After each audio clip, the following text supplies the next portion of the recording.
Nzambe nanga 2023 oyo 4e jour kaka mais baliwa epai barando par-ci par-là, ça tire à balles réelles de tout le côté, de tout le coin.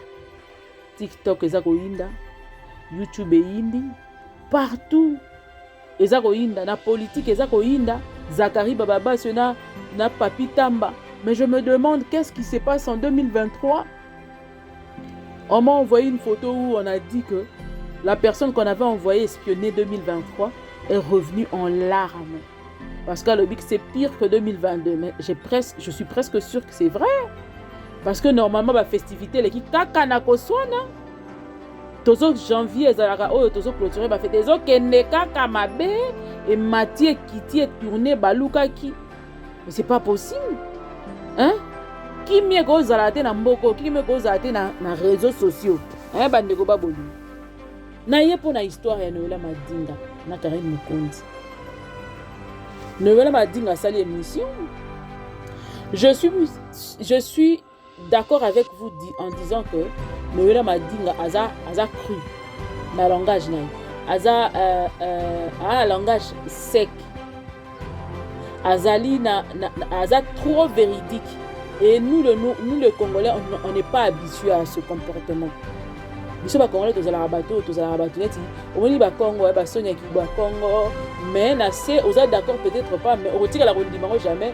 Il y a aussi de l'autre côté, il y a ces gens qui, par fanatisme, même si en face de lui il voit une vérité, il ne veut pas accepter ça, non pas parce que ils a vérité, ils a l'okuta, mais c'est parce que c'est par fanatisme qu'il ne veut pas accepter, admettre que ce qu'on est en train de me dire, c'est une vérité et que je dois l'accepter, prendre le bon côté, enlever le mauvais côté.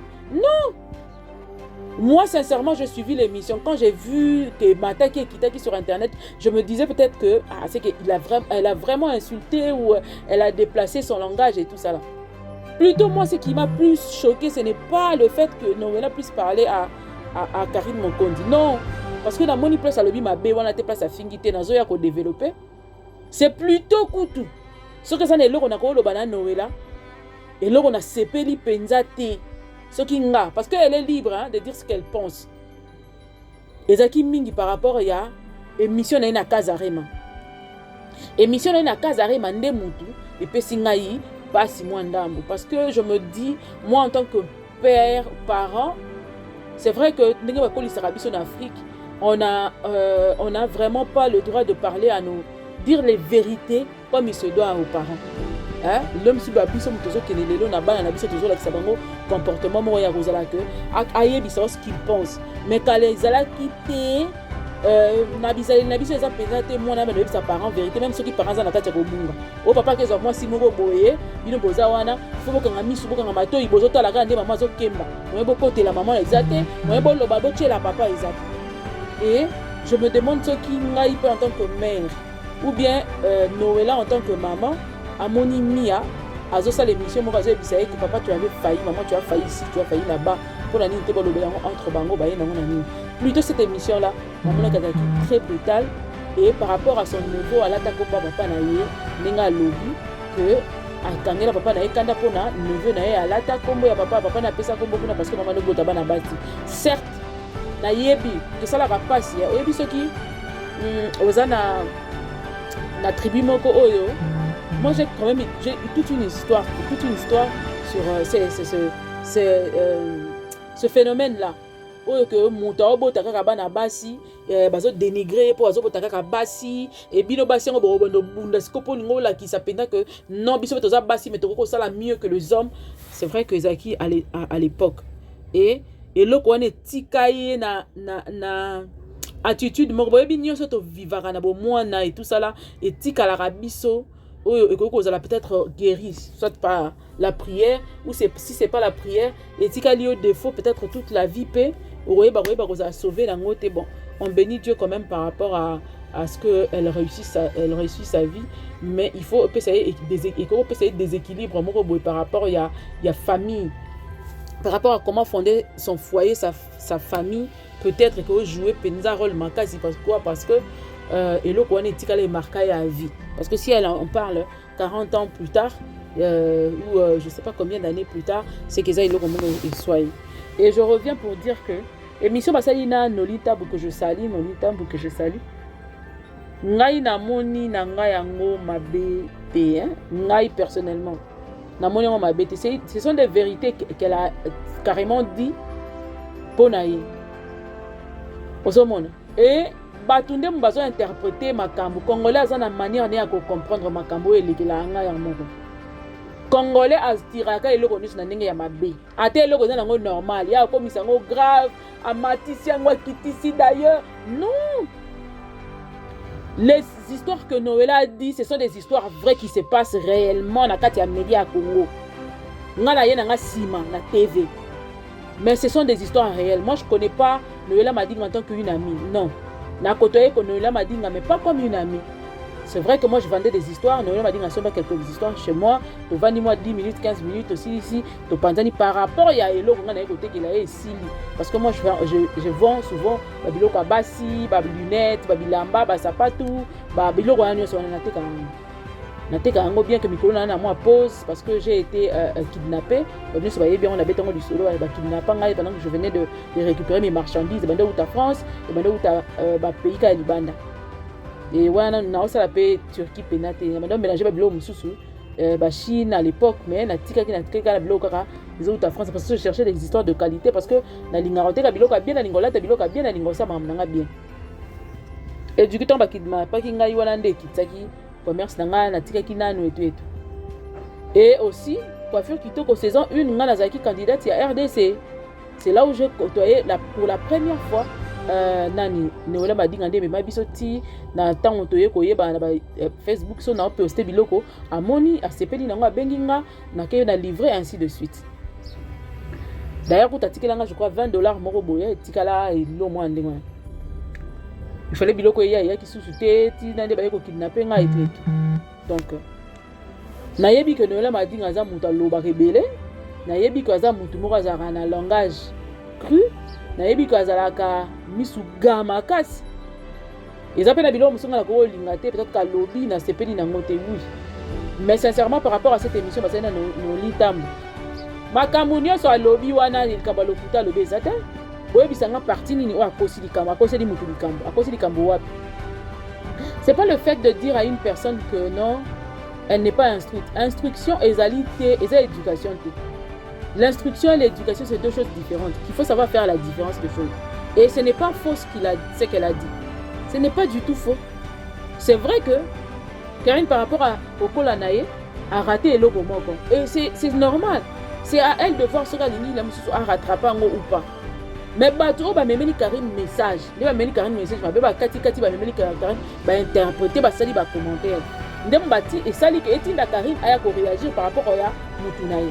Mais je suis dans une émission. Si ceux qui Karine na landi pe ndambu ya émission à Karine, alobi ke ba kuna ba mi balé na kati ya privé ba potana ba matara ba kitara oui, mais sur l'émission Noël m'a dit n'est pas venu régler un problème face à Karine. Abeti di solo te ke na Karine bazaki na problème nulle part, elle a dit ça. Alobi yangote batunié son avis par rapport à ndenge Karine azalaka azoye comme idole et puis les gens voient Karine chez Noëlla voient Noëlla m'a dit chez Karine par rapport à sa manière de faire la télé et tout ça là. Et oui, Karine a toujours dit ça aussi et puis ça se voit bazana batik bazana babiloko bandenge moko et tout ça là. Et c'est normal que à chaque fois que Noëlla m'a dit passera sur un plateau télé, on va lui poser des questions liant elle à Karine et puis bazala pe proche makasi koleka. Moi, je ne vois pas du mal dans ça. Les gens qui traitent Noëlla à dénigrer par rapport à quoi? Alobi kaka que et le ko ezangaki Karine. Ceux qui azala qui instruit. Bino boye bien ngote que mutu mususa ko zala aza joueur munene. Mais le fait classe n'est ça déficit. Déficit na yewana yango mutu esala ki akende na ba niveau pour qu'il ne vole pas si haut. C'est normal, ils appellent les musiciens mususu toza na Kinshasa et ils makambo ya kelasi mutezo tika bango libanda. Aussi quand on est mal entouré, ils appellent pas si peu pour n'a pas évolué. Et là le mensonge est où là? Dénigrement ils a wapi. Le côté ils a parti nini. C'est juste une vérité qu'elle a dit. Et Congolais tellement comprendre makambuka de travers. Azu ango a commis son loro mususu et commis que rende kota entre Karine na Noëlla Madinga. Moi je pense que si Karine est entourée de personnes, oyo ba réfléchir ça. Ba roye bisaye que likambo wana ba oye dinga ba salisa weza lokuta. C'est faux. Ça n'a rien à voir. Noëlla Madinga n'a rien dit d'insultant face à Karine. Ou c'est seulement parce que elle a essayé de louer nani comment les nani. Grâce témo, yango na mte sali problème. Et c'est vrai. Oh bien, to se voit la face, to lo banara ba vérité. To lo banara ba vérité, on peut échanger boka. Ce qui ba fi lo kwa Noëlla Madinga ba komi 19 na YouTube oyo. Bon mona que nini oyo hypocrisie ekita. Hypocrisie ekita parce qu'on va se dire des vérités en face et puis c'est fini. Et c'est sans rancune. Et c'est sans mauvaise foi ou volonté. Même pas. Tu sens qu'elle est limpide et ça sort facilement et elle répond par rapport aux questions qu'on lui a posées. Na place Morote Webisanga que place Nani Noëlla Madinga a dit qu'elle avait un problème avec Karine et tout ça là. Je suppose que si ils ont des problèmes, ils ont un froid ou une zone d'ombre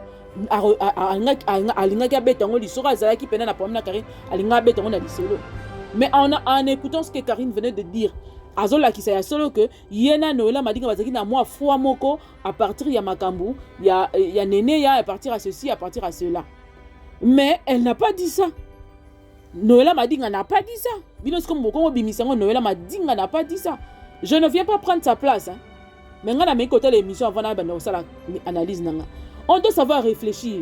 Bande konanga photo yeba kozwa katangu ya tango mutalobi likambu kozwa ngo na second degré te. Zo yango ndenge mutalobeli yango. Le fait que la personne dise quelque chose et ninko lobate ke fala loba ngo ndenge bino bokanisi nde komi liloba. Non. Nga ko yebisa ngai tena loba makambu selon pensée na yo ou bien parce que tu veux à tout pour que je puisse te plaire. Non. Nakoloba makambu so ba poser ngai question na plateau par rapport à makambu poser nga. Ce qui n'a pas été dévié, qui a été dévié, et puis ça n'a même pas pris 5 minutes. Quand on a Karine, la limite que c'est 5 minutes. C'est moins de 5 minutes. Et bien il y a 50 quelques minutes. Comme on a 51e minute. Bino makambola nyo sala bozu pour tenir compte na ngote. Likambo moko zuka 50 minutes, soki 48 minutes ti na 52 minutes we. Yango na ndefo e allumer toile. Hein? Tout ce qu'ils ont dit là-bas là yango na te. À cositer, à l'objet vérité, que Karine a de potentiel. Et potentiel, n'a pas que liboso, il faut ceci, cela, il faut instruction, il faut être entouré de personnes, de managers qui peuvent te pousser de l'avant et tout ça là. N'est-ce pas ça est là. Dans le bango chaque jour, et mal ouais c'est consort. Ils n'ont même pas fait de grandes études, ce qui a n'engenini. Et belé vous ba tangande siko. Hein? Bazaki ti ba sa télévision ti ba yenga wana ba ngina ba ne loro moko malonga te ba ngina wana classe malonga te ba bani ko yoko tango sima mais pona nini te Karine pa ko kota ba formation et consort sala yango mabeza nini so muta ebisi ebongo mabeza nini o moto ebino mbo aider Karine te bozo linga te akende liboso parce que so bo linga ke liboso boko eyebisi te alobi na ma bete vraiment makamba alobi c'est ya solo bakisa moi bozo de na France kene sa ba formation kene sa la bo ba rezoyo na France qui paraté ba oyebisa te ke ndinga za na foka ko za na diplôme soki de nini o pa peso te ba ko salo mise à niveau et puis bimiselio brevet moko lokola mutu oyo asali équivalence ya bac et puis ainsi de suite aux kende o avancer pour améliorer pe makambo belé il n'est même pas tard attends à 50 ans il n'est pas tard. Tu peux faire des choses. À 40 ans, on est encore jeune. On peut faire des choses. On peut réaliser des choses. Mais Congolais, tellement ça Congolais, ça bâclé na raisonnement, ça bourré na ba réflexion à la sens ya mabe, ya quoi interpréter ma kamobiete parce que na koko bandela susu émission wana awa boyoka. Je ne vois pas. Au moment où tu es faiseur des hommes, il va te avoir un faiseur des hommes. Qui Karine pas lobby que non. Ce qui est aligné comme ça, vous n'allez pas me dire que Noëlla Madinga na Karine ba na même train de vie. Non, c'est faux. Et un faiseur de hommes, c'est une personne qui a ba idée, mais à quoi appliquer on a banzota batumususu. Yo quand il est malheureux, c'est na entouré na batoleke na kitoko na maelete. On même ça que Abidjan Mobimbana et malheureux mutale kitoko. Non. Bien entouré. Bon manager et ainsi de suite un commissaire wana. Et Congolais, il faut réfléchir. Congolais, il faut réfléchir, pardon. Bon, ça là, débat pour les sens, vous vous attardez pour rien. Parce que vous foulez sous ce collègue. Na bato bazana bakandane acharné kala ba comme profiter kana simaka likambo oyo po ba ya ko bato pe bandoze la da Karine ngona noela ba beba na nde bazwi siko penande occasion ya opanza bango bien ya ko beba linsela bango tango yozo soso kate émission zo tindela moninga otindeli Karine ebina nkutu kaza malade otindeli quand même pona kaka o interpréter loko moko mutu moko boya lobby. Non, moi je ne vois pas vraiment sincèrement so ba tuninga ngai so naza nde conseillère ya Karine na isa Karine na moni loko ni ya mabe wana lobité. Mais ça ne fait pas de lui une demi-femme. Non. Le fait de ne pas être instruite et kangi vina ete et peki si eta comme Karine Mokondi et peki si te ke kombone ba na partout le ba ma partout. Non. Instruite ou pas okoko sa mamba minene et puis soko tali bien na kati ya langage ya Noela lobi lisusu ke bato ba finga rape Kabila kazaka e côté Kabila sangala na bango bato ba finga Tshisekedi le président azabo ye wana sangisi bango ba ye lisusu ba ye ko sala boy mais bango ba docteur baza consort. Donc quelque part Noela Madinga atikeli ko finga Karine. Elle a seulement prouvé que Moutoupe Rosana a un diplôme, mais elle a mieux. Et que Karine P. a un diplôme, elle a instruite, na ma classe, mais elle a une possibilité à ça parce qu'elle a du potentiel. Et là, que Zangi a papier. C'est tout ce qu'elle voulait dire. Ça se conclut comme ça. Et pourquoi vous voulez en faire un problème? Bon, comme c'est un drame. Ndegenin. Ponanin. Eh! Congolais. Soka lingiote. Surtout ce qu'il y a la vérité. Surtout ce qu'il y a la vérité. Congolais linga la vérité. Te madinga. Noëlla. Il n'y a pas que Congolais linga la vérité. C'est vrai que Hermoro Noëlla na rage na e. Na za rappel d'accord na ngote. Pour ce que katana katela ba nyosa ki paate. Wana za d'accord na ngote. Neti ko sona na ena HD Elengi. Nani comment nani. Moi c'est Nati Lokole. J'étais pas d'accord. Na yebi kazaki touché, ayoka ki passe. Mais elle ne pouvait pas remettre mangoti na ba degré wana ekomela ki wana surtout que yaza instruite.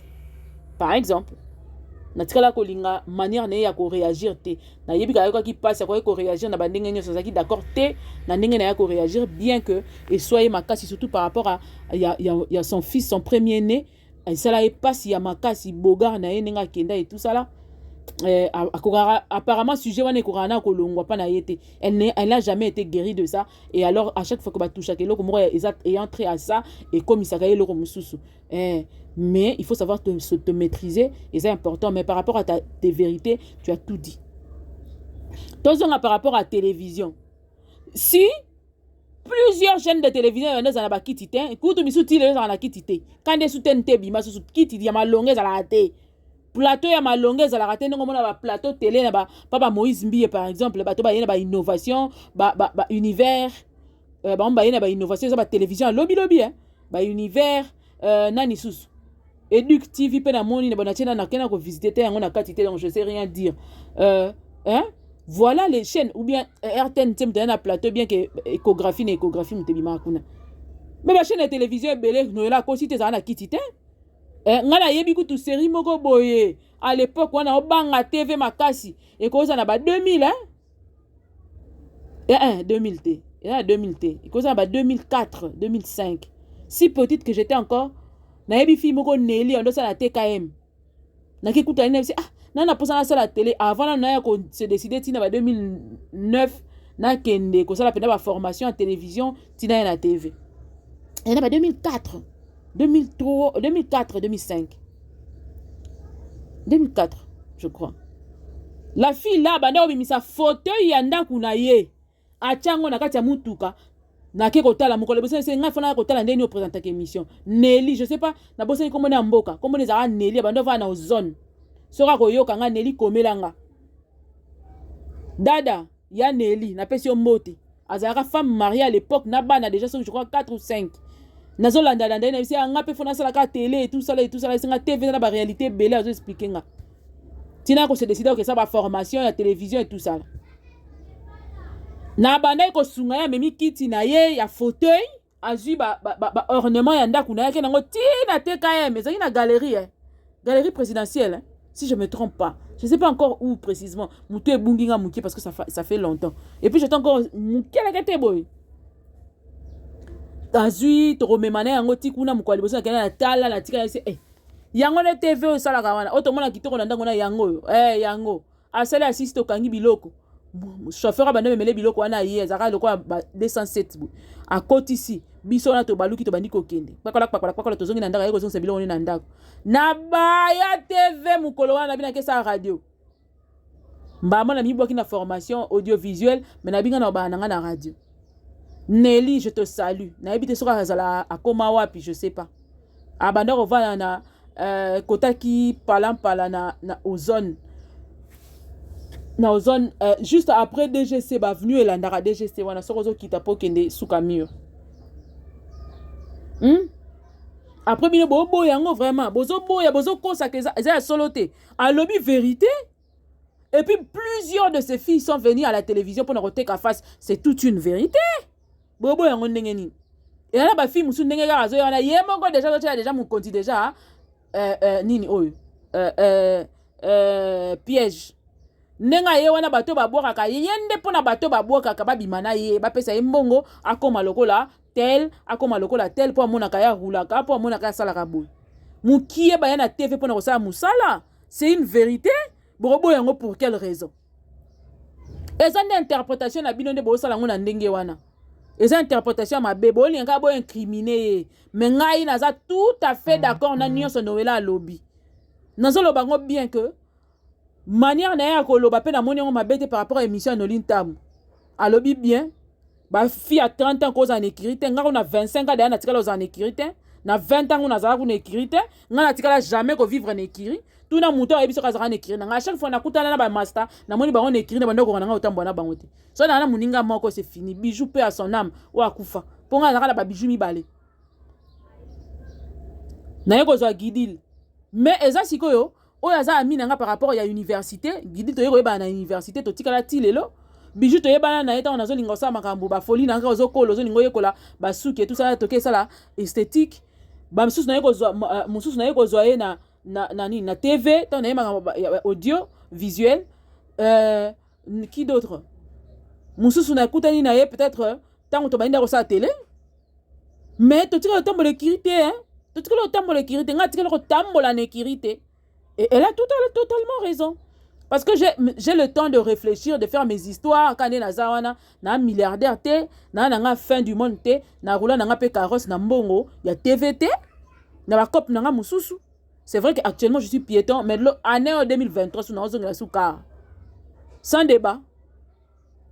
Et puis un bon à TV nécessairement pas. C'est vrai que tant que banola m'a dit que ça la télévision, parce que une opportunité, belé oh lelo eza sous-souté, la télévision d'abord est comme et belé makasi ya tinate, ba ok ne kozora n'importe qui na TV yango contrat malonga ezate, mais il faut savoir maintenant que za na mutu moko ba ko kotisa projet na o ya bien pour no yeba ko réussir, ce qui te ko réussir te sinon c'est difficile pour toi. Mais si ko boye bisanga makamu nyonso alobi wana, ya lokuta parti nango ezani. Certes, ba TV belé il faut uta na biloko na ona ndako po bongisa TV na yo ngai kuna sala yango na ba fond vert kuto so ma fond vert na ndako ya nango mais TV ba beta lisolo nango yo ndo mi fond vert yo mto salisa ba biscuit o représenter nango yo mongo potana po ba kolo chaîne wana mingi ba sala ka chaîne atie caméra la ni azimo mesa moko atie c'est fini mtu mesa atie buka na ti bomo na TV wana e buka na kala siko so yo boy ozala kaka na même décor o lukas ko mena mema ba biloko na moko yo koselango poko boya décor wana ya bino nyonso kosala ke eloko moko olinga ngote parti ni susu bolobi a lobi mabe Evelyne Lopez. Oh mais Seigneur Jésus ngako tuna moni tour elle a vraiment elle a reculé par rapport à bakanda zara nango ya Evelyne autrefois pendant matanga na ye nga lazala choqué na réaction ya Karine makasi nazala choqué na réaction ya Noela Madinga ba dire na ye par rapport ya Mowei lelo na moni lelo ni spécial à lobi wana te. Le fait de dire que bato ba baby sa via Kamo Lopez eza bato bando tinda finga certes oui et ta bato ba baby si via Kamo Lopez ba bomi mwana mwasi wana kitoko noki na bitindela mwanza oyebi ne ezana soko yena kati ya musala moko bolingo sala tu veux faire la tête na bato okutaki yo bien bato baza déjà en avance que yo ke nango bien même ngo na ndenge ya soin ya propre eza nango rancune ya personnel te eza ba rancune moko oyebi ke ozobeta ba pique pour que epesa mo makambo epesa visibilité mais comme ça on te tina ba vie na bino réel bokoma nango bokena kokaba koyiba na kamibali ozina ti que okaneli muninga ti okomi na niveau ya haine que okomi kolingo zwa mobali ne zwa place na ye ça se fait pas attends kufa ça se fait pas à moins que ça la mutu oyo peut-être pour ekomaka batebele mana mibali ya bato ngai na vie na mana mobali ya mutu ça m'est déjà arrivé bien qu'il n'était pas marié officiellement marié à Botina Ebana oui mais cela ne veut pas ne m'a jamais passé à la tête le fait de vouloir faire du mal à cette personne jamais attends mon comorote d'ailleurs pour tout ça qui n'a nous Moutonga Zalaki a témoigné que c'est moi qui lui demandais de faire du bien là-bas bien qu'on parle pas de nous. Et le roni a ma bé à lobby wana par rapport à Camo Lopez. A lobby bateau ba baby sa vie à Camo Lopez. Ba côté ma belenga mbango mbango. Jo bateau bando tinda. O moto ko sa ma bé. Bateau ba so applaudir yo. Ba essayer kende. Sala e bongo. Ba on ba no sala ki akenda kaka zo franchir ba limite finalement même na kufa. Et elle a dit la vérité. Yebi sanga inani oyo a Mariana la tortura sala rawap. Na succès ni so Mariana la tortura zara na Mirador. Wapi biso so bando fa na total eh so azali na mérite bien azala ki mutu moko azali na rando te lorote mbele le msa continuer vie na ye nani carrière na ye ya nini oh bien na ye so la grande sœur so petit peu makampa TV ngo petite sœur na grande sœur ba yeba na ensuite ba so ko ba na série 8 ngako na ko ba na série 9 hein et le roni ya lokuta oyo nani noela madinga lobi na makambo yo o bino nyoso bozi bo telemi si mandoki bo telemi boye rouge elle a carrément dit la vérité et puis retard wana mutezo sala que conception ya mutu mwindo ezala que il faut na 40 ans d'abando luka ndeni ya robonga ndeni ya koma ni après 35 ans d'abandi ko luka ndeni ya se stabiliser moni que 40 ezo ya bando ya benga nga ikia na ndeni bien que la réussite c'est pas nécessairement le mariage musa ko perdre na mariage a réussir na vie professionnelle na. Mais tu dois prendre au sérieux ta vie déjà depuis ton ozo bima. Si ton ozo na TV on a batu bazo tindo finge la bango batu. Na ebisi bino ene loko moko. Moi j'ai resté observé na internet. D'abord je veux dire encore tout haut. Baloba que internet salaire à $200 ils allaient rater un consort. Ngai soko lingi ozwa ngai na chaîne na c'est au $200. Et puis il y a un nombre d'émissions dans ça là oui, et là le principe nanga. Parce que d'abord, on a $200, on essaie d'engager le côté parce que na fout à kanangai ndaku déjà au-delà de ça. Na fout la moi na classe, ce qui 1000, ce qui dollars kuna. Na sala mambelé les qui $200 wana. C'est seulement parce que je veux me respecter, je ne veux pas entrer dans un truc oh non ça n'a pas sentiment na ça té. Maman na va na ndaku na pota na chaîne na ngande na pota na ngobo. Ba sacrifice on se fona sala ngopa nanga. Na fana na kiko sala la chaîne moko na vani na observer ti et le remonte ça qui beti retour. Je reviens vers la personne colochenne. Et non, ce monsieur-là a fait l'abstraction totale. Il y a on dirait que tu n'as existé. A continuer parcours, il y a vie normale. Pendant que le Koana et Memelanga menace et yeti nanda kunanga. Nabani ko observer mo comme sous par hasard na tout ni na c'est yo kolinga mona na yo ton dekono asala ba clash ozotinda bana baninga basala. Obi réponse apesanga. Et bandandeni akoma kuna kutu ndenge nini jamais de toute ma vie ah j'ai compris que azo utilisera bana baninga bakenda ba problème ye na bana na bana bango na sima caméra pour muta oyeba bango azate pour l'affaire sera personnelle et puis ça va bengi ye alobarango ouvertement que ngai te muna ngaza na kishasa te nga sala makambo la te batu basala makambo za kuna nga bachaka kaka nga na otala donc carrément il se décharge absolument de tout ce que atinda kabala baninga basala pendant que ye mutazorato ya 1 heure du temps zobetela li solo ya ndenge oya ko finga na TV 1 heure du temps ya ndenge oya ba ko matiso mafuta po ya ko loba siko na tali bato nyonso a utiliser po ba ya ko finga na ka ba ya ko loba na ka ba beba naka ya zo gagner mbongo na sima mafinga na bino bozo ba problème na batu lui il est quitte lui et sa famille baza quitte. Nani yango aroloba que barando Mariana la tortura misalela na internet lelo yo ba kelandela ba na la du yuluya na parti nini parce que l'infraction est individuelle. Namta Holandela. Si vous avez un mabe balobi na Kamo Lopez place wana. A fingi ete, a lobby randote, ba fongoli parenthèse. Ce que ça que a bandi émission première minute, de la première minute jusqu'à la 2 heures du temps, na bangona zolo belaka Kamo Lopez. Je pouvais encore me dire qu'elle est en train de s'acharner sur une mort. Mais a beti li solo na parenthèse moko esili akangi biloko na nyosa lobi wana mibale wana ya Karina Kamo Lopez et tikali kozwa 10 minutes te pendant que mission eza ya 120 minutes. Mais pour nani ni congolais na conception na ye baclé azalaka nango alinga zonga comme isango likambo pendant qu'il y a rien de mauvais qui a été dit là-bas. Nani a yebité que aujourd'hui grâce témo couloir à côté et ça couloir ya bien. Ata ba o wana ba o sepela te so apesi bango ngo ba o sepela. Je sais pas si c'est son homme, je sais pas si c'est son manager, je sais pas où est-ce qu'elle trouve l'argent, mais couloir wana alandela wana eza kitoko makasi. Pendant que les autres sont en train de danser na Noël na bonne année, il y a que ça là-bas œuvre na et ces œuvres là lobby e ganga. Ezo ganga pe ezo pesa e place na confiance na pembeni ya ba kondi o ba ko ya ko musée mbongo na bango na la compassion na ye po basala makambo. Mais pourquoi vous êtes bête comme ça là et puis vous commencez à dire n'importe quoi? Hein? Pour ni toza ma yelete, pour ni toza ma yelete na internet. Tout ça est preuve d'intelligence, et il y a réflexion. Ça choque de voir que et le combat lobby, ça n'a rien à voir. Ça n'a rien à voir en insulte, ça n'a rien à voir en acte dénigré. Parce que dans moni bato wa catholique Karine Batindeli nenga lobby, ba yeko yebisa que so ba lebi que elle n'est pas instruite et la qui c'est que éducation va parents, nos parents n'a rien à voir en instruction. Parents n'a rien à voir en instruction. Parents n'a rien à voir en instruction. Instruction ezali penza kelasi. Eza penza kelasi na au moniteur to bana kokola nga na beta lisolo moko j'ai toujours dit quelque chose. Moi quand j'étais à l'école maternelle beaucoup tout na bande na bayebisa moi j'aimais pas l'école hein. J'aimais pas l'école du tout. J'aimais pas l'école. Nako banda kolela ko banda 8h ba koti singa na classe na banda otanga. Pour la classe na banda opesa ti na maternelle école maternelle nga na tanga banda opesa ti zaki na le bas Congo. Bato ba yebi yango ba yebi na ISP Mbanzangu. Na tangi maternelle ndambo wana. Mais je crois même cours maternelle nyonso. Parce que ma papa na biso zalaka akendaka ngambo wana kuna pour na mamba musala. Na nini na biso tango papa zo refuta mbongo na cantine ezaka na kati futi.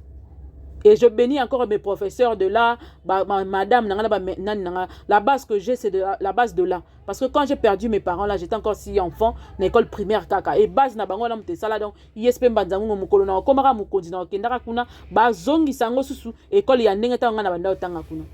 Et tant, on a banda, kende classe, na ndo linga classe T. Na kobanda, kolela, kobanda, tongo, ti, 12h, et aussi, alors, madame, na kochaye mal à l'aise.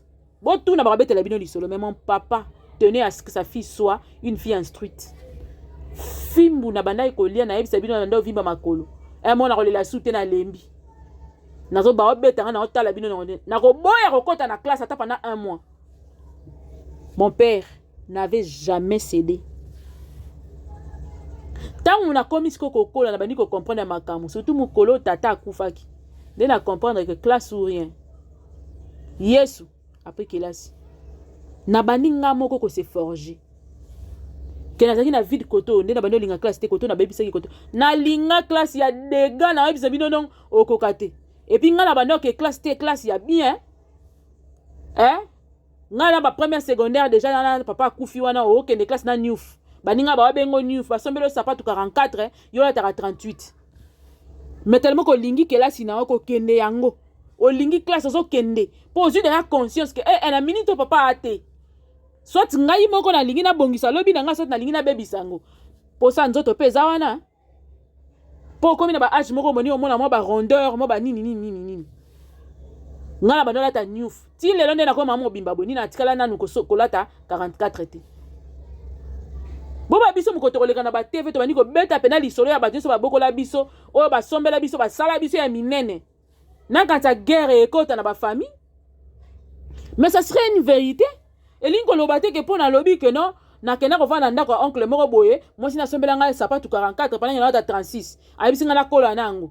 elamba na ngai ya uniforme navandi nango papa na ngai akufa ti na soki 4e des humanités nalataka uniforme wana mama wana yebi akosombela ngai te mbongo esili nake tournaka yango col bazochange ngai bacol ya uniforme mokongo mosusu nazolingaka nata na uniforme nabetika pa nde bapepulaka bape ekauka ekatana na mokongo nyonso abi ya bakechange lo mokongo boyebi. Je me battais pour mon instruction. Il faut bunda pour l'instruction. Tu dois te battre pour ça. Le parent n'a rien à voir. Pour parent, il faut foutre l'homme à minervo qui classe. Il y a bon qui classe. Et Noëlla n'a pas insulté Karine. Bon, tu as côté Karine erreur. Bon, côté erreur mounene. Erreur mounene. Noëlla tikali ko finga Karine te.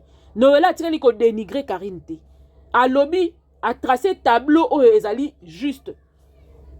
Que soki azalaki na bato bantoura ki ba manager a so bazika manager a ema le ba déficient Karine et ça catastrophique parce que ana bongo d'acier ana comportement ya makasi tala ka multitude ya bato bafinga ke ma pikle ka katikali azotala abanga raté et ayebi ni comment le jeu se passe, comment ça se joue le jeu, que le jeu sur internet ayebi ndenge beta maka donc ça pensa en esprit bien que je suis pas sa fan, non. Mais na yebi ko reconnaître que Karine na makambo internet a yebi ndenge e beta makaneni ekendik. C'est vrai que ermo otanet ki net a osala ngo super net, c'est vrai que le loso obali, le loso komo bota bana c'est bon. Oui, ba misusu pe ba na internet ka rapo ba ya kokufela ka mibali baza. Noëlla n'a pas menti. Ayebi pe to yebi pe biso nyonso que kindumba na milieu wana pe sala maka, c'est vrai que bandumba ba koma la bango partout na ba université ba ni kindumbe koma ezaka na TVT mais ya kindumba makasi ba koma yosa n'importe quoi à la télévision. Et par rapport à Kamo Lopez na moni eloko nini Noëlla Madinga afingi ebembe te boya oyebisa ngai soki ezali boko melanga na commentaire alobaki imbécile na asala ki bo te alobi bien que apesi exemple soki azalaki bien entouré beletil l'homme ça parmi nous beletil lo barando elukela l'homme so mbatinde ba bokela ba maladi oye me na liwa barando batu yo bando tinda yake ko finga bando tin kondo tinda ye mais batu wana lelo bana bandaku na bana babana na bana babati na bana bafani na bandaku baolia baomela mais barando bakoti saki Evelyne nde memi Evelyne na liwa oui to kobetaka lisolo nango pourquoi parce que tant que on regrette en même temps que moi si qui toko bongo azalaki pe mayele akeika kandenge wana parce que bato bankadra ki mabe bando tinda ye na barando na bango et memeli ye liwa parce que ndenge za wana bato batibokele ye maladi boyebi te so ya banani eza bato bazala na rando na ye.